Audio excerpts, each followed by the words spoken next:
కీర్తనల గ్రంథంలో నుంచి మొదటి కీర్తన మనము చదువుకుందాం. కీర్తనల గ్రంథంలో మొదటి కీర్తన మనము చదువుకొని అందులో నుంచి కొన్ని మాటలు మనం ధ్యానము చేద్దాం. దుష్టుల ఆలోచన చొప్పున నడవక, పాపుల మార్గమున నిలవక, అపహాసకులు కూర్చుండు చోటను కూర్చుండక, యెహోవా ధర్మశాస్త్రమునందు ఆనందించుచు దివారాత్రము దానిని ధ్యానించువాడు ధన్యుడు. అతడు నీటి కాలువల యోరను నాటబడినదై ఆకువాడక తన కాలమందు ఫలమిచ్చు చెట్టు వలె నుండును. అతడు చేయునదంతయు సఫలమగును. దుష్టులు అలాగున నుండక గాలి చెదరగొట్టు పొట్టు వలె నుండురు. కాబట్టి న్యాయ విమర్శలో దుష్టులను, నీతిమంతుల సభలో పాపులను నిలువరు. నీతిమంతుల మార్గము యెహోవాకు తెలియను, దుష్టుల మార్గము నాశనమునకు నడుపును. ప్రార్థన చేద్దాం. కృపగల మా దేవ, దయగలిగిన మా తండ్రి, వందనాలు. ఈ మధ్యాహ్న కాల సమయంలో మీ వాక్య ధ్యానముగా మొదటి కీర్తన చదువుకుంటుండగా అందులో నుంచి మా ఆత్మీయ జీవితాలకు క్షేమాభివృద్ధి కలుగచేయే యొక్క మాటలు మాకు అనుభవింపచేయమని, మాటలు వినగలిగిన చెవులను, గ్రహించగలిగిన మనసును, అయ్యా మాటలు విధేయత చూపించగలిగిన హృదయాన్ని ఆ మనసును అందరికీ దయచేయమని యేసు నామములో ప్రార్థిస్తున్నాము తండ్రి. ఆమేన్, ఆమేన్. ఇక్కడ 2వ వచనములో యెహోవా ధర్మశాస్త్రమునందు ఆనందించుచు దివారాత్రము దానిని ధ్యానించువాడు ధన్యుడు. యెహోవా ధర్మశాస్త్రమునందు ఆనందించుచు దివారాత్రము దానిని ధ్యానించువాడు ధన్యుడు. ఈ లోకంలో మనిషి ఆరోగ్యంగా బలంగా ఉండాలంటే మంచి పోషక విలువలతో కూడినటువంటి ఆహారాన్ని వారికి అందించాల్సి ఉంటుంది. కాబట్టి పిల్లల విషయంలో మనం చాలాసార్లు ఆలోచన చేస్తూ ఉంటాం కదా. పిల్లలు ఏదైనా వీక్నెస్గా కనిపించినప్పుడు వారికి బలమైన ఆహారాన్ని ఇస్తే వారు ఆరోగ్యంగా బలంగా ఉంటారన్న ఆలోచనతో వారి యొక్క ఆహార విషయంలో మనం చాలా జాగ్రత్తలు మనము తీసుకుంటూ ఉంటాం. కాబట్టి మంచి ఆరోగ్యం, మంచి బలం వారిలో ఉండాలంటే మంచి పోషక విలువలతో కూడినటువంటి ఆహారాన్ని వారికి అందించినప్పుడు వారు ఆరోగ్యంగా బలంగా ఈ లోకంలో జీవించగలుగుతారు. అలాగే ఎప్పుడైతే వారిలో ఆరోగ్యం ఉందో, ఎప్పుడైతే వారిలో శక్తి బలం ఉందో, అప్పుడు వారు పనులన్నీ కూడా చక్కగా చేసుకోగలుగుతారు. ఒకవేళ వాళ్ళ శరీరంలో ఆరోగ్యం లేకపోతే, బలం లేకపోతే వారు సొంత పనులు చేసుకోలేరు. అలాగే ఇంటి పనులు లేదా వారి చదువు సంబంధమైన విషయాల పనులు అవేవి కూడా వారు చేయలేరు. అలాగే మన ఆత్మీయ జీవితంలో మన ఆత్మకు కూడా మరి దేవుని యొక్క వాక్యం అనే ఆహారం మనకు కావాలి. ఏ విధంగా మంచి పోషక విలువలతో కూడినటువంటి ఆహారాన్ని మనం భుజించినప్పుడు శారీరకంగా మనం ఆరోగ్యంగా బలంగా ఉంటాము. అలాగే మనం ఆత్మీయంగా కూడా ఆరోగ్యంగా బలంగా ఉండాలంటే దేవుని యొక్క వాక్యం అనే ఆహారాన్ని మనం అనుదినము భుజించినప్పుడు మాత్రమే మనం ఆత్మీయంగా ఆరోగ్యంగా బలవంతులుగా మనము ఉంటాం.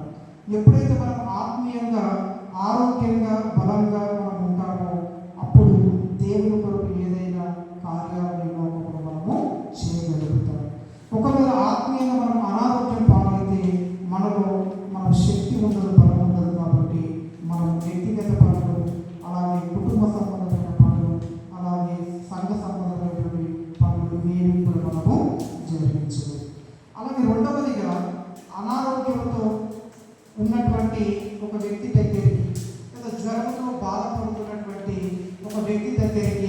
మనం ఎంత మంచి ఫుడ్ తీసుకొని వచ్చినా, వాళ్ళ కోసం ఎన్ని వెరైటీలు మనం చేసి పెట్టినా కూడా అతడు తినలేడు కదా. జ్వరంతో బాధపడిన వ్యక్తి దగ్గరికి వెళ్ళి నువ్వు బిర్యానీ పెట్టినా, మంచి మంచి ఫ్రూట్స్ తెచ్చి పెట్టినా, ఇంకేమైనా మంచి మంచి ఐటమ్స్ రకరకాలు ఎన్ని చేసి పెట్టాయని ముద్ర పెట్టినా కూడా నాకు తినబుద్ధి కావడం లేదు, లేదా నా నాలుగు చేదు ఉంది, నాకు అసలు ఆకలి లేదు అని చెప్పేసి మనం ఎన్ని వెరైటీస్ తీసుకొని వచ్చి పెట్టినా కూడా అతడు తినలేడు.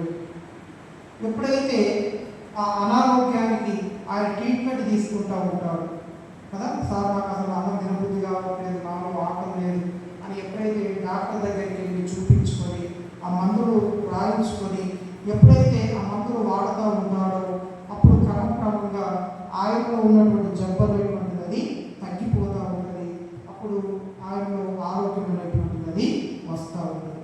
ఎప్పుడైతే ఆయన ఆరోగ్యవంతుడు అవుతాడో అప్పుడు అన్ని ఆహార పదార్థాలను అతడు భుజించగలుగుతూ ఉంటాడు. కాబట్టి శారీరకంగా అనారోగ్యం ఉన్నప్పుడు, శారీరకంగా రోగంతో ఉన్నటువంటి వ్యక్తి ఏ ఆహారాన్ని కూడా అతడు భుజించలేదు. అలాగే మనం కూడా ఆత్మీయంగా అనారోగ్యం పాడైపోయినప్పుడు, అనగా ఆత్మీయంగా మనకు లోపాలు బలహీనతలు మనలో ఉన్నప్పుడు మనం కూడా మరి ఎంత మంచి వాక్యాన్ని మనం ముందు తెచ్చిపెట్టినా, ఎంతమంది వర్తమానాన్ని మనం ముందు తెచ్చిపెట్టినా కూడా ఆ వాక్యాన్ని మనం వినలేము, ఆ వాక్యాన్ని మనం గ్రహించలేము, ఆ వాక్యాన్ని మనం అర్థము చేసుకోలేము. కాబట్టి ఎప్పుడైతే నువ్వు శారీరకంగా అనారోగ్యంతో ఉన్నప్పుడు ఏ విధంగా డాక్టర్ దగ్గరికి వెళ్ళి సార్ నాకు ఆకలి లేదు, తినబుద్ధి రావట్లేదు, లేదా నా నాలుక చేదుగా ఉంది సార్, వాళ్ళు తింటే డైజెషన్ రావట్లేదు అని ఎలాగైతే నీ సమస్య చెప్పుకొని ఆ వైద్యాన్ని నువ్వు చేయించుకున్నప్పుడు ఆరోగ్యవంతులుగా మారుతావు.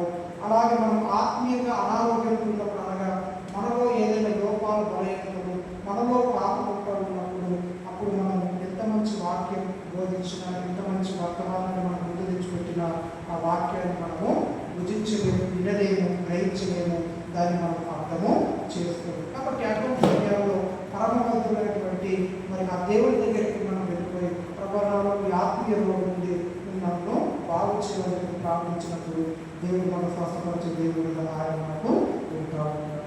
అలాగే మూడవ విషయం మనం గమనించినప్పుడు, ఈ లోకంలో మనకి ఇష్టమైన వారితో మనము మాట్లాడినప్పుడు కదా సమయాన్ని మనము చూడము, మనకున్న పనులను కూడా మనము చూడము. మనకి ఇష్టమైన వారు ఎదురైనప్పుడు, ఒకవేళ మనకి ఇష్టమైన వారితో మనం మాట్లాడే సందర్భం వచ్చినప్పుడు మనము వారితో ఎంతసేపు అయినా మనం గంటలుగా మాట్లాడుతూనే ఉంటాం. వారు చెప్పేది మనం వింటాం, మనం చెప్పేది వారు వింటూ ఉంటారు.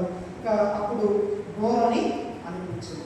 ఒకవేళ మనకు ఇష్టం లేని వారు ఒకవేళ ఎదురైతే, ఒకవేళ మనకి ఇష్టం లేని వారు మన దగ్గర వచ్చి ఒకవేళ వారు మందలిస్తే మనం అయిష్టంగానే వింటాం. ఎంత తొందరగా వెళ్ళితే అంత తొందరగా వారితో సంభాషణ కట్టేసి మనం అక్కడి నుంచి వెళ్ళిపోతాం.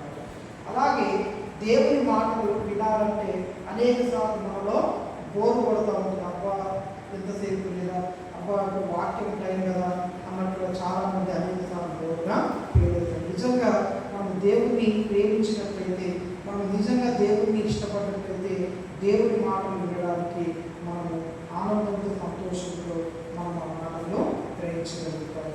కాబట్టి ఈ రోజున మనం దేవుని వాక్యాన్ని మనం వినలేకపోతూ ఉన్నాం, లేదా దేవుని యొక్క వాక్యాన్ని మనం గ్రహించలేకపోతూ ఉన్నాం.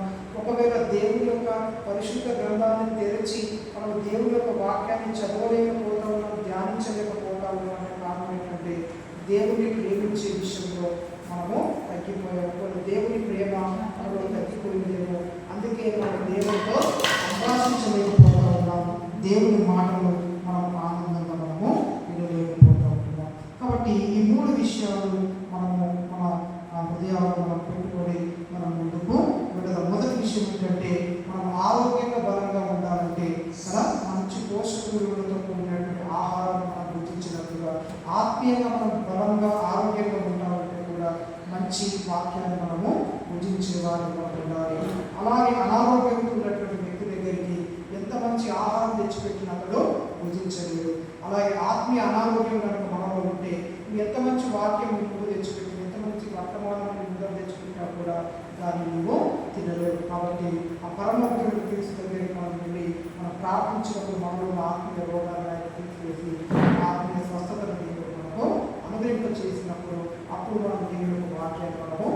జీవించగలుగుతాం. అలాగే మూడవదిగా లోకంలో మనకి ఇష్టమైన వారితో మనం ఎంత సమయమైనా గడపగలుగుతాం.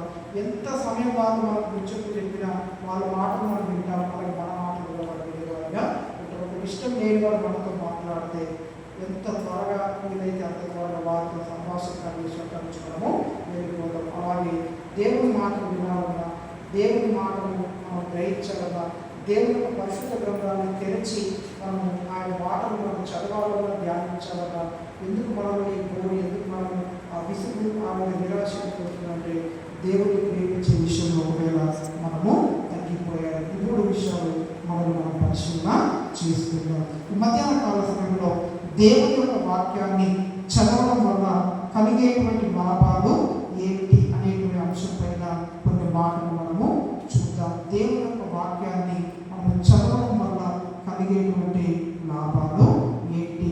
అందులో మొట్టమొదటి లాభాలు మనం చూసినప్పుడు కీర్తనల గ్రంథం 119వ కీర్తన 98 నుంచి 100వ వచనాల వరకు మనము చూద్దాం. కీర్తనల గ్రంథంలో నుంచి 119వ కీర్తన 98, 99 అలాగే 100 వచనాలు. నీ శాసనములను నేను ధ్యానించుచున్నాను, కావున నా బోధకులందరికంటే నాకు విశేష జ్ఞానము కలదు.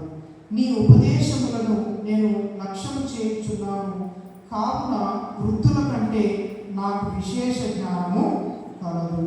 నేను నీ వాక్యమును అనుసరించినట్లు దుష్ట మార్గములన్నిటిలో నుండి నా పాదములు తొలగించుకొనుచున్నాను అనేటువంటి మాట. కాబట్టి దేవుని యొక్క వాక్యాన్ని చదవడం వల్ల కలిగేటువంటి మొట్టమొదటి లాభం ఏంటి అంటే దేవుని యొక్క వాక్యం నిన్ను జ్ఞానవంతులుగా చేస్తుంది. దేవుని యొక్క వాక్యాన్ని నువ్వు చదవడం ద్వారా, వినడం ద్వారా, ధ్యానించడం ద్వారా నీకు దైవిక సంబంధమైన జ్ఞానం అనేటువంటిది నీకు దొరుకుతుంది. నీవు దేవుని గురించి తెలుసుకోవాలన్నా, ఆయన గుణలక్షణాల గురించి నువ్వు తెలుసుకోవాలన్నా, దేవుడు ఎంత గొప్పవాడో నువ్వు అర్థం చేసుకోవాలన్నా నువ్వు వాక్యం దగ్గరికి వచ్చినప్పుడు, వాక్యాన్ని నువ్వు ఎంత ఎక్కువ చదువుతూ ఉంటే, వాక్యాన్ని నువ్వు ఎంత ఎక్కువ నేర్చుకుంటూ ఉంటే, వాక్యాన్ని నువ్వు ఎంత ఎక్కువ నువ్వు ధ్యానిస్తూ ఉంటే దేవుడు అంత ఎక్కువ నీకు ఆయన అర్థమవుతూ ఉంటాడు. అలాగే దైవిక సంబంధమైన జ్ఞానంలో నువ్వు అంత ఎక్కువ నువ్వు అభివృద్ధి చెందుతూ ఉంటావు. ఒకవేళ దేవుని యొక్క వాక్యాన్ని నువ్వు చదవకపోతే, వినకపోతే, ధ్యానించకపోతే దైవిక జ్ఞానం పొందుకునే విషయంలో మనము వెనుకబడిన వారిని మనము చూస్తాం. కాబట్టి దేవుని యొక్క వాక్యం అట అది మనలో జ్ఞానాన్ని కలగజేస్తుంది అన్న విషయాన్ని మనం ఇక్కడ గమనించాలి. ఒకప్పుడు దేవుని యొక్క వాక్య జ్ఞానం మనకు లేనప్పుడు, మనం కూడా ఈ సృష్టిని దేవునిగా ఆరాధించినటువంటి అజ్ఞాన స్థితిలో మనం కూడా ఉన్నటువంటి వారు. దేవుడు మనకు అర్థం కానప్పుడు, దేవుని యొక్క పరిశుద్ధ గ్రంథం మన చేతిలోనికి రానప్పుడు, దేవుని యొక్క వాక్యాన్ని వినకపోతే మనం కూడా ఈ సృష్టిని ఆరాధించినటువంటి వారిని. ఈ భూమిని దేవుడు అనుకున్నాం, సూర్యుని దేవుడు అనుకున్నాం, చంద్రుని దేవుడు అనుకున్నాం, నక్షత్రాలు దేవుడు అనుకున్నాం, పంచభూతాలను దేవుడుగా ఆరాధించినటువంటి వారు, మనుషులను దేవుడుగా ఆరాధించినటువంటి వారిని, చెట్టు పుట్ట రాళ్ళను దేవుడుగా ఆరాధించినటువంటి వారిని.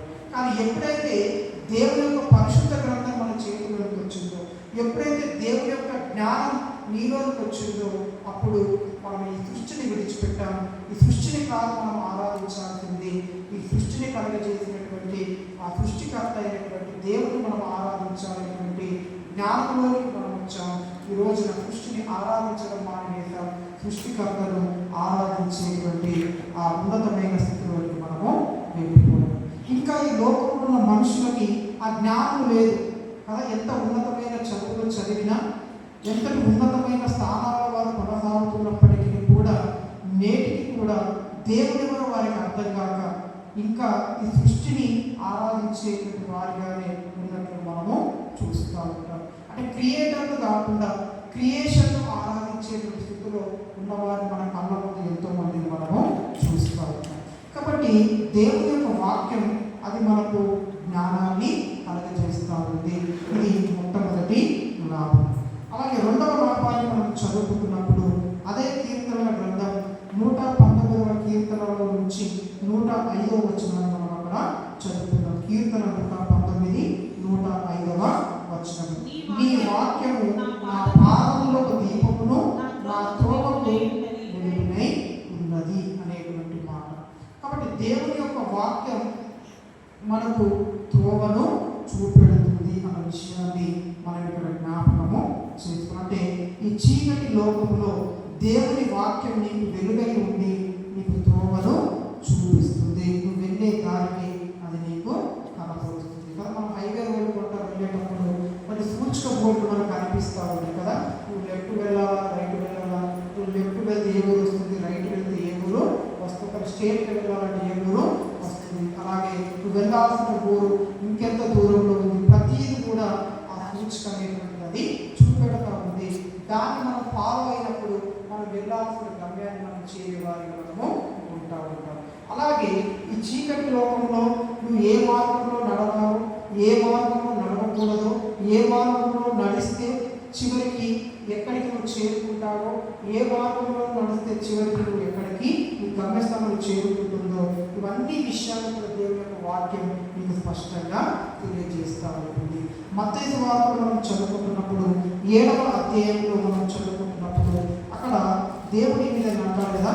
మత్తయి సువార్త 7వ అధ్యాయము 13 నుంచి 14 వచనాలు మనం చదువుకుంటున్నప్పుడు అక్కడ యేసుక్రీస్తు ప్రభు ఆయన మీద అంటాడు కదా. మత్తయి సువార్త 7వ అధ్యాయము 13 నుంచి 14 వచనాలు. ఇరుకు ద్వారము ప్రవేశించుడి, నాశనమునకు పోవు ద్వారము వెడల్పును, ఆ దారి విశాలమునై ఉన్నది, దాని ద్వారా ప్రవేశించువారు అనేకులు, జీవమునకు పోవు ద్వారము ఇరుకును, ఆ దారి సంకుచితమునై ఉన్నది, దాని కనుగొని వారు కొందరే అనేటువంటి మాట. కాబట్టి ఈ లోకంలో 2 మార్గాలు ఉన్నాయట. ఇరుకు మార్గము, విశాల మార్గం. ఇరుకు మార్గమున ప్రవేశించేటువంటి వారు కొద్దిమంది, విశాలమైనటువంటి మార్గంలో ప్రవేశించేవారు అనేకులు. అయితే ఈ ఇరుకు ద్వారమున ప్రవేశించేవారు కొద్దిమందే కానీ దాని అంతము అది నిత్య జీవంలోనికి నిన్ను చేరుస్తుంది.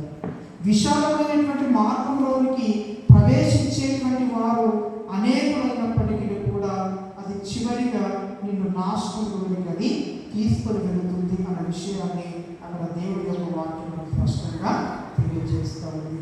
కాబట్టి దేవుడి యొక్క వాక్యం మనకు వెలుగుగా ఉండి మనం ఏ మార్గంలో నడవాలో, ఏ మార్గంలో మనము నడవకూడదు, ఏ మార్గంలో నడిస్తే నీ అంతం ఎలా ఉండబోతుందో అనే విషయాలన్నీ కూడా దేవుని యొక్క వాక్యం మనకు స్పష్టంగా తెలియజేస్తూ ఉంది. అప్పుడు 2వ లాభం ఏంటి? దేవుని యొక్క వాక్యాన్ని నువ్వు చదువుతూ ఉంటే, దేవుని యొక్క వాక్యాన్ని నువ్వు ధ్యానిస్తూ ఉంటే, దేవుని యొక్క వాక్యాన్ని నువ్వు విని నేర్చుకుంటూ ఉంటే కలిగే లాభం ఏంటంటే ఈ చీకటి లోకంలో దేవుని వాక్యం నీకు వెలుగుగా ఉండి నువ్వు నడిపించే ఒక దిక్సూచిలాగా నీకు ఉంటుంది. ఇది 2వ లాభం.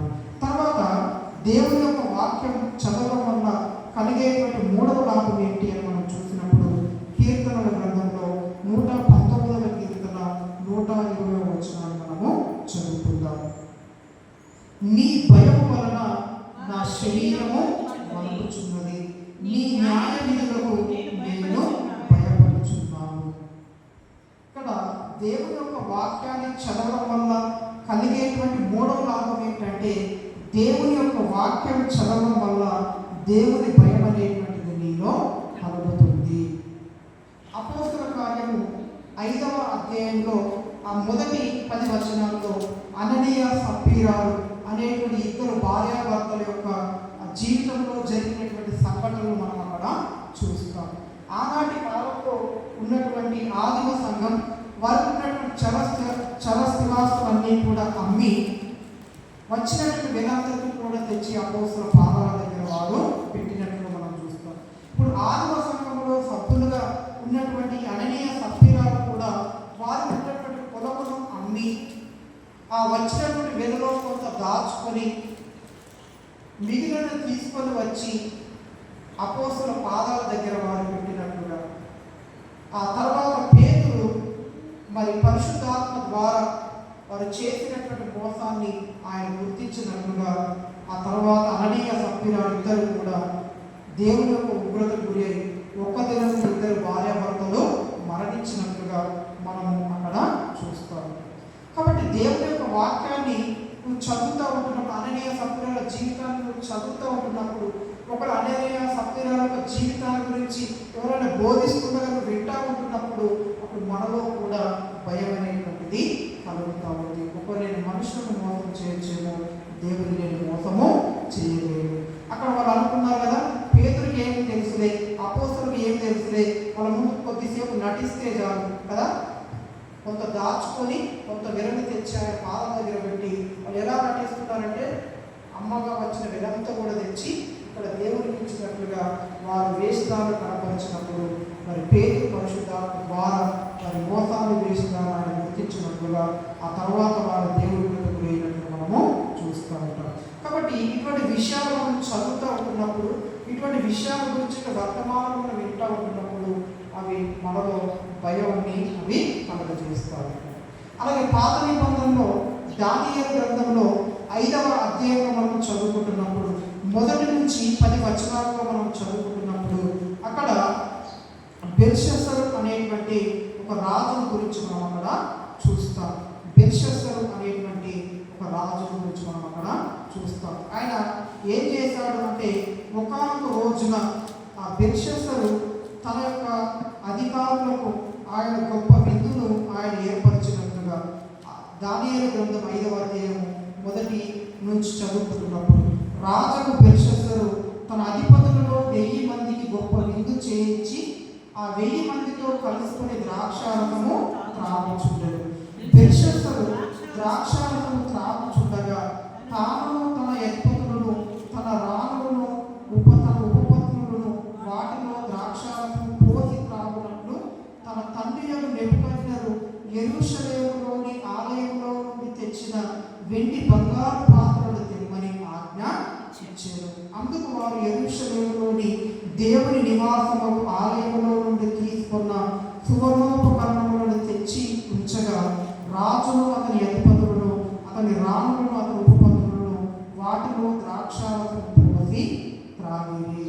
వారు బంగారు, వెండి, ఇత్తడి, ఇనుము, కర్ర, రాయి అను వాటితో చేసిన దేవతలను స్తుతించుచు ద్రాక్షారసము త్రాగుచుండగా ఆ గడియ నుండి మానవ హస్తపు వేలు కనబడి దీపము దగ్గర రాజు యొక్క నగరు గోడ పూత మీద ఏదో ఒక వ్రాత వ్రాయచున్నట్టు ఉండేది. రాజు ఆ హస్తము వ్రాయను చూడగా అతని ముఖము వికారమాయను, అతడు మనస్సునందు కలవరపడగా అతని నడుము కీలు వదిలి అతని మోకాలు గడగడ వణుకుచు కొట్టుకొని చూడెను.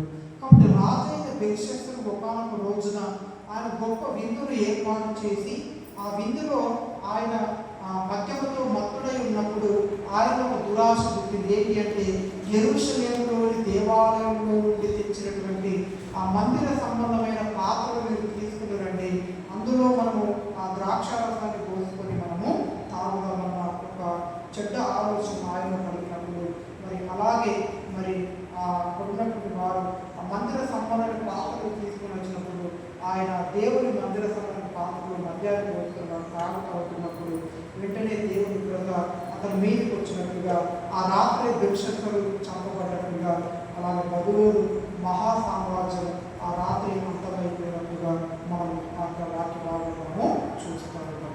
కాబట్టి అటువంటి విషయాలు మనం చదువుతూ ఉంటున్నప్పుడు దేవుని భయం అనేటువంటిది అది మనలో కలుగుతూ ఉంటుంది. కాబట్టి మూడవదిగా దేవుని యొక్క వాక్యాన్ని నువ్వు చదువుతూ ఉంటున్నప్పుడు, దేవుని యొక్క వాక్యాన్ని నీవు ధ్యానం చేస్తూ ఉంటున్నప్పుడు, దేవుని యొక్క వర్తమానాలు వింటూ ఉంటున్నప్పుడు ఆ వాక్యం నీలో దైవిక సంబంధమైన భయాలలో కలుగజేస్తూ ఉంటుంది. కాబట్టి అననీయ సప్ఫీరాలు కావచ్చు, అలాగే బెల్షస్సరు జీవితం కావచ్చు, ఇంకా బైబిల్ గ్రంథంలో అనేక మంది జీవితాల్లో మనం చదువుతూ ఉంటున్నప్పుడు దేవుని యొక్క భయం అనేటువంటి మనలో కలుగజేస్తాం. అలాగే కోరహు గురించి కూడా మనం చదువుకుంటున్నాం కదా.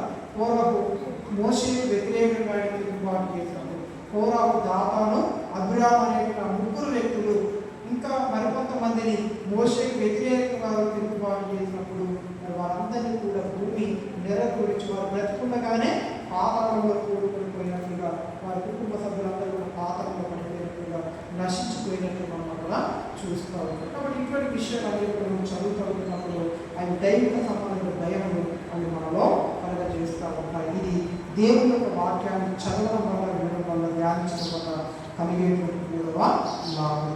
తర్వాత నాలుగవ విషయాన్ని మనం చదువుకుంటున్నప్పుడు, దేవుని యొక్క వాక్యాన్ని మనం చదువుతూ ఉంటున్నప్పుడు మనలో కలిగేటువంటి ఆ నాలుగో లాభం ఏంటి అని మనం చూసినప్పుడు, కీర్తన 119 49వ వచనాన్ని మనం ఒకసారి చదువుకుందాం. కీర్తన 119 49వ వచనము. నీ సేవకునికి దయచేయబడిన మాట జ్ఞాపకము చేసుకును, దాని వలన నీవు నాకు నిరీక్షణ పుట్టించి ఉన్నావు అనేటువంటి మాట. దేవుని యొక్క వాక్యం మనలో నిరీక్షణ కలుగజేస్తుంది. ఇప్పుడు యోహాను సువార్త 14వ అధ్యాయము 1 నుంచి 3 వచనాలు మనం చదువుకుంటున్నప్పుడు ఆ మాటలు మనలో గొప్ప నిరీక్షణను కలుగజేస్తాయి. ఏమంటా ఉన్నాడు యేసుక్రీస్తు ప్రభు శిష్యులతో అంటే, మీ హృదయమును కలవరపడనీయకుడి, దేవుని యందు విశ్వాసముంచుచున్నారు, నా యందు విశ్వాసముంచుడి.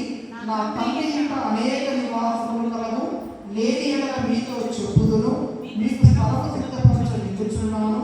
నేను వెళ్ళి మీకు స్థలము సిద్ధపరిచిన ఎడల నేను స్థలంలో మీరు ఉండులాగా మరల వచ్చి నా యొద్ద ఉండుటకు మిమ్మల్ని తీసుకొని పోదును. నేను వెళ్ళుచున్న స్థలంలో మాటలు మీకు తెలియని చెప్పాను. కాబట్టి ఈ మాటలు విన్నప్పుడు మనలో ఒక నిరీక్షణ అనేటువంటిది కలుగులో. యేసుక్రీస్తు రెండవసారి తిరిగి ఆయన ఈ లోకానికి రాబోతూ ఉన్నాడు. తనతో నేను ఉండడానికి, తనతో యుగాలు జీవించడానికి ప్రభు రెండవసారి లోకానికి తిరిగి రాబోతూ ఉన్నాడు.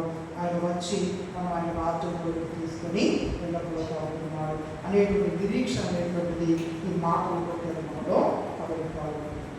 అలాగే 1 తెస్సలోనికలో మనం చదువుకుంటున్నప్పుడు, తెస్సలోనికలు రాసినటువంటి పత్రికలో మనం చదువుకుంటున్నప్పుడు అక్కడ కూడా ఒక నిరీక్షణ గురించిన మాట మనం అక్కడ చదువుకుంటాము. 1 తెస్సలోనిక 4వ అధ్యాయము 18 నుంచి 13 నుంచి మనం చదువుకుంటున్నప్పుడు, సహోదరులారా, నిరీక్షణ లేని ఇతరుల వలె మీరు దుఃఖపడకుండా నిమిత్తము నిద్రించుచున్న వారిని గురించి మీకు తెలియకుండా మాకు ఇష్టము లేదు.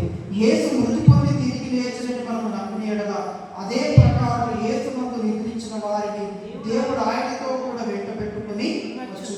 మేము ప్రభు మాటను బట్టి మీతో చెప్పున్నది ఏమనగా, ప్రభువు రాకడ వరకు సజీవులమై నిలుచుంటూ మనము నిద్రించిన వారి కంటే ముందుగా ఆయన సన్నిధి చేరము. ఆర్భాటముతోను ప్రధాన దూత శబ్దముతోను దేవుని పూరతోను పరలోకం నుండి ప్రభు దిగవచ్చును. క్రీస్తు నందుండి మృతులైన వారు మొదట లేదురు. ఆ మీద సజీవులమై నిలుచుంటూ మనము వారితో కూడా ఏకముగా ప్రభువుని ఎదుర్కొనుటకు ఆకాశ మండలములకు మేఘముల మీద కొనిపోబడును. కాగా మనకు సదాకాలం ప్రభుతో కూడా ఉండును. కాబట్టి మీరు ఈ మాటల చేత ఒకరినొకడు ఆశ్రయించుకోండి. కాబట్టి ఈ వాక్యాలను చదివినప్పుడు చనిపోయిన వారిని కూర్చుకొని మనకు ఒక నిరీక్షణ కలుగుతుంది. యోహాను సువార్త 14వ అధ్యాయం 1-3 వచనాల్లో బ్రతుకున్న మనకు ఒక నిరీక్షణ కలుగుతూ ఉంది. అలాగే చనిపోయిన వారిని కూర్చుని ఒక నిరీక్షణ కలుగుతూ ఉంది. ముఖాలకు దేవుడు వారందరినీ కూడా తిరిగి ఆయన ఏ విధంగా అయితే సమాధి చేయబడి 3వ దినమున ఎలాగైతే ఆయన తిరిగి లేచాడో, పునరుద్ధానం చెందాడో, అలాగే చనిపోయిన వారందరినీ కూడా ముఖాలకు దేవుడు తిరిగి లేకపోతా ఉన్నాడు. అలాగే సజీవులుగా నిలుచుకుని మనం కూడా రెప్పపాటు మనం అందరం కూడా మార్పు చెందుతామని, మనమందరం కూడా మధ్యాకాశంలో మనకు ఎత్తపడతామని, అలాగే చివరిగా సదాకాలం ప్రభుత్వం పరలోకం మనము ఉండబోతున్నాం అన్న నిరీక్షణ ఈ మాటను బట్టి అది మనలో కలుగుతాము. కాబట్టి దేవుని యొక్క వాక్యాన్ని చదువుతూ ఉంటున్నప్పుడు కలిగే 4వ లాభం ఏంటంటే, దేవుని వాక్యం మీలో నిరీక్షణ కలుగజేస్తుంది. ఇది 4వ లాభం. తర్వాత 5వ లాభం మనం చూసినప్పుడు అదే కీర్తన 119 50వ వచనం. కీర్తన 119 50వ వచనం. నీ వాక్యము నన్ను బ్రతికించి ఉన్నది, నీ వాక్యము నన్ను బ్రతికించి ఉన్నది, నా బాధలో ఇదే నాకు నెమ్మది కలిగించుచున్నది అనేటువంటి మాట. 5వ లాభం ఏంటంటే, దేవుని యొక్క వాక్యం అది మనల్ని బ్రతికిస్తుంది. ఆధ్యాత్మికంగా చచ్చినటువంటి మనలను దేవుడు తన రక్షణ సువార్త ద్వారా ఆయన బ్రతికించినట్టుగా, ఆయన మనల్ని నాశనంలో నుంచి నిత్య జీవంలోనికి నడిపించినట్టుగా మనము చూస్తూ ఉంటాం. కాబట్టి సువార్త ద్వారానే, సువార్త వినడం ద్వారానే మనలో విశ్వాసమే మనల్ని ప్రార్థనలో నడిపించింది, ఆ ప్రార్థనలే మనల్ని రక్షణలోకి నడిపించాలి. కాబట్టి దేవుని యొక్క వాక్యం ఆత్మీయంగా చచ్చిన మనలను బ్రతికించింది. అలాగే మన బాధల్లో అది మనల్ని నెమ్మది పరుస్తాడు కదా. మనం ఎన్నోసార్లు మన బాధల్లో ఉన్నప్పుడు, కృంగిపోయినప్పుడు, నిరాశలో ఉన్నప్పుడు, దుఃఖంలో ఉన్నప్పుడు దేవుడు అనేకమైన వాక్యముల ద్వారా, లేఖనముల ద్వారా, అనేకమైన వర్తమానముల ద్వారా దేవుడు మనతో మాట్లాడి మన హృదయాన్ని నెమ్మదిపరిచిన సందర్భాలు ఎన్నో మన జీవితంలో మనం చూస్తాం. కాబట్టి 5వ లాభం ఏంటి అంటే దేవుని వాక్యం మనల్ని బ్రతికిస్తుంది. అలాగే దేవుని యొక్క వాక్యం మన బాధల్లో మనకు నెమ్మదిని కలుగజేస్తుంది. కాబట్టి అందుకే దేవుని యొక్క వాక్యాన్ని ప్రతిరోజు చదవాలి, ప్రతిరోజు దేవుని యొక్క వర్తమానాలు మనము వినాలి, ప్రతిరోజు కూడా దేవుని యొక్క వాక్యాన్ని మనము ధ్యానం చేయాలి. తర్వాత 6వ లాభాన్ని మనం చదువుకుంటున్నప్పుడు 52వ వచనంలో యెహోవా పూర్వకాలం నుండి ఉండిన నీ న్యాయ విధులను జ్ఞాపకం చేసుకొని నేను ఓదార్పు పొందితిని అనేటువంటి మాట. కాబట్టి దేవుని యొక్క వాక్యం మనకు ఓదార్పును ఇస్తుంది. ఇంతకుముందు నేను చెప్పాను, 1 తెస్సలోనికీయులకు 4వ అధ్యాయం 13 నుంచి 18 వచనాలు మనం చదువుకున్నప్పుడు మనము ఓదార్పు కలుగుతుంది కదా. చనిపోయిన వారి దగ్గర కదా, సమాధి కార్యక్రమం దగ్గర, ఆ కార్యక్రమం దగ్గర ఈ మాటలు చదువుతూ ఉంటాము. చనిపోయిన వారి గురించి దుఃఖపడడం నిమిత్తం నేను ఈ మాటలు చెప్తూ ఉంటున్నాను. వీళ్ళు ఎలాగైతే మరణించాలో, సమాధి చేయబడుతున్నారు, వీళ్ళందరూ కూడా ఒకరిని యేసు క్రీస్తులో వీళ్ళందరూ కూడా తిరిగి లేపబడతారమ్మా. వారందరితో కూడా మన పరలోకంలో సదాకాలం ప్రభుత్వం ఉంటారమ్మా. కాబట్టి చనిపోయిన వారి గురించి మీరు దుఃఖపడద్దు. మనమందరం కూడా ఏదో ఒక రోజున వీరిలాగా మనమందరం మట్టిలోనికి చేరాల్సిన వారివే. అయితే ఇదే అంతం కాదు, ఇది మరో జీవితానికి ఆరంభం మాత్రమే. మరణించిన మనమందరము అలాగే సమాజంలో ఉండిపోగానే యేసుక్రీస్తు రాకడానికి ఒకటి ఉంది. ఆ రాకడ సమయంలో చనిపోయిన వారందరూ తిరిగి లేపబడతారు. అలాగే సజీవులకు మనమందరం మార్పు పొందుతాము. మనమందరము కూడా దేవుని యొక్క రాజ్యంలో చేర్చబడతామని చెప్పేసి ఈ మాటల ద్వారా చనిపోయిన ఆ సమాధి కార్యక్రమం, సమాధి దగ్గరలో, చనిపోయిన వారి దగ్గర, వర్తమానం దగ్గరలో ఈ మాటలు చెప్పి వారు ఓదార్చే ప్రయత్నాలు చేస్తారు. కాబట్టి దేవుని యొక్క వాక్యం అది మనకు ఓదార్చేదిగా ఉంటుంది. ఇది 6వ లాభం. తర్వాత 7వ లాభాన్ని మనం చదువుకుంటున్నప్పుడు కీర్తన 119 54వ వచనము. యాత్రికుడనైన నేను నా బసలో పాటలు పాడుటకు నీ కట్టడలు హేతువులాయెను. యెహోవా రాత్రి వేళ నీ నామమును స్మరణ చేయుచున్నాను. నీ ధర్మశాస్త్రం అనుసరించి నడుచుకొనుచున్నాను. నీ ఉపదేశం అనుసరించి నడుచుకొనుచున్నాను. ఇదే నాకు వరముగా దయచేయబడి ఉన్నది అనేటువంటి మాట. కాబట్టి ఇక్కడ కీర్తనకారుడు ఏమంటాడంటే యాత్రికుడనైన నేను నా బసలో పాటలు పాడుటకు నీ కట్టడలు హేతువులాయెను అంటాడు. అంటే ప్రభు నిన్ను ఆరాధించడానికి, నిన్ను నేను స్తుతించడానికి, నీకు నేను కృతజ్ఞత వందనాలు చెల్లించడానికి, నీ నామాన్ని ఆరాధించి మహిమపరచడానికి కారణం ఏంటి అంటే నీ వాక్యమే ప్రభు అని చెప్పేసి చెబుతాను. అంటే దేవుని యొక్క వాక్యాన్ని నువ్వు చదువుతూ ఉంటే, దేవుని యొక్క వర్తమానాలు వాక్యాన్ని వింటూ ఉంటే, దేవుని యొక్క పరిశుద్ధ గ్రంథాలను ధ్యానిస్తూ ఉంటే దేవుడి యొక్క గొప్పతనం ఏంటో నీకు అర్థమవుతుంది. దేవుని యొక్క వాక్యాన్ని ఎంత ఎక్కువ నేర్చుకుంటూ ఉంటే దేవుడి ప్రేమ ఏంటో, దేవుడి కృప ఏంటో, ఆయన దయ ఏంటో, ఆయన కనికరం ఏంటో, ఆయన నీ కొరకు చేసిన త్యాగం ఏంటో, ఆయన నిన్ను ఎంతగా ప్రేమించాడు, ఆయన నీ కొరకు ఎంతగా త్యాగం చేశాడు, ఆయన నీ కొరకు చేసిన కార్యాలు ఏంటి, ఆయన నీ జీవితం అనుభవించిన దీవెన ఆశీర్వాదాలు ఏంటి, ఆయన భవిష్యత్ కాలం నీ జీవితంలో ఏ కార్యాలను జరిగించబోతా ఉంటున్నాడో అవన్నీ విషయాలు మనకు అర్థమైనప్పుడు ఆటోమేటిక్గా మన ఉద్యోగం నుంచి ఆ ఆరాధన అనేటువంటిది వస్తుంది. అందుకే మనం ప్రభువును ఆరాధించడానికి ముందుగా ఏదైనా ఒక వచన భాగాన్ని వాక్యం మనం చదువుకొని అందులోంచి కొన్ని మాటలు మనం ధ్యానం చేసి ఆ మాటలు బట్టి ఆయన ప్రభువును ఆరాధించుదాం అనేది మన ఆరాధనలోకి వెళ్ళిపోతా ఉంటాం. కాబట్టి దేవునిను ఆరాధించడానికి, దేవునిను స్తుతించడానికి, దేవుని యొక్క నామాలను కీర్తించడానికి, గణపరచడానికి, మైపరచడానికి కారణం ఏంటంటే దేవుని యొక్క వాక్యము.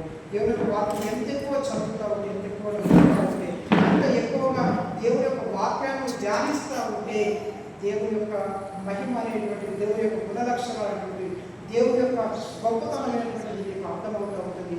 దేవుడి ప్రేమ, దేవుడి కృప, దేవుడి దయ, దేవుడి నుంచి ఆరాధన మనకు వస్తాము. కాబట్టి దేవుని యొక్క వాక్యం అది మన స్తుతి ఆరాధనలోకి నడిపిస్తూ ఉంది. ఇది 7వ లాభం. తర్వాత దేవుని యొక్క వాక్యాన్ని చదవడం ద్వారా కలిగేటువంటి 8వ లాభం ఏంటి అని మనం చూసినప్పుడు యాకోబు పత్రిక 1వ అధ్యాయము 21వ వచనాన్ని మనం ఒకసారి చదువుకుందాం. యాకోబు పత్రిక 1వ అధ్యాయము 21వ వచనం. యాకోబు 1వ అధ్యాయము 21వ వచనం. అందుచేత సమస్త కల్మషమును విర్రవేయుచున్న దుష్టత్వమును మాని లోపల నాటబడి మీ ఆత్మలను రక్షించుటకు శక్తిగల వాక్యమును సాత్వికముతో అంగీకరించుడి. మీ ఆత్మలను రక్షించుటకు శక్తిగల వాక్యమును సాత్వికముతో అంగీకరించుడి అనేటువంటి మాట. ఆత్మలను రక్షించు శక్తి దేవుని యొక్క వాక్యానికి ఉంది కదా. ఒక పాపి రక్షణ పొందాలంటే కదా, నువ్వు వెండి బంగారు సమర్పించిన ఒక ఆత్మను మనం రక్షించలేదు కదా. నువ్వు ఎన్ని గొర్రెలు మేకలు బరువుగా అర్పించినా ఒక పాపిని మన పరలోకము చేర్చలేదు. కాబట్టి ఒక పాపిని పరలోకానికి చేర్చేటువంటి శక్తి దేనికి ఉందంటే దేవుని యొక్క రక్షణ సువార్తకు మాత్రమే ఉంది కదా. ఒక వ్యక్తిని ఎవరు మార్చలేని ఒక వ్యక్తిని దేవుని యొక్క రక్షణ సువార్త మార్చినట్లుగా పాతాళానికి వెళ్ళాల్సిన ఒక పాపిని పరలోకానికి చేర్చేటువంటి శక్తి క్రీస్తు యొక్క రక్షణ సువార్తకు మాత్రమే ఉంది అన్న విషయాన్ని మనం ఇక్కడ జ్ఞాపకము చేసుకోం. కాబట్టి దేవుని యొక్క వాక్యం అనేటువంటిది అది నేను దేవుని యొక్క శక్తితో నింపుతుంది అన్న విషయాన్ని మనం ఇక్కడ జ్ఞాపకము చేసుకోవాలి. ఇది 8వ లాభం. తర్వాత 9వ లాభం ఏంటంటే దేవుని యొక్క వాక్యం అట అది సాతాను పైన మనకు విజయాన్ని దయచేస్తుంది అన్న విషయాన్ని మనం ఇక్కడ జ్ఞాపకము చేసుకోవాలి. దేవుని వాక్యం అపవాది పైన మనకు విజయాన్ని అనుగ్రహింపజేస్తుంది. యేసుక్రీస్తు ప్రభు ఆయన 4వ అధ్యాయంలో మత్తయి సువార్త 4వ అధ్యాయంలో మనం చదువుతున్నప్పుడు అపవాది యేసుక్రీస్తు ప్రభువును శోధించినట్లుగా ఆ తర్వాత యేసుక్రీస్తు ప్రభు దేవుని యొక్క వాక్యాన్ని ఎత్తిపట్టి ఆ శోధనలన్నిటిని కూడా ఆయన జయించినట్లుగా మనం అక్కడ చదువుతూ ఉంటాం.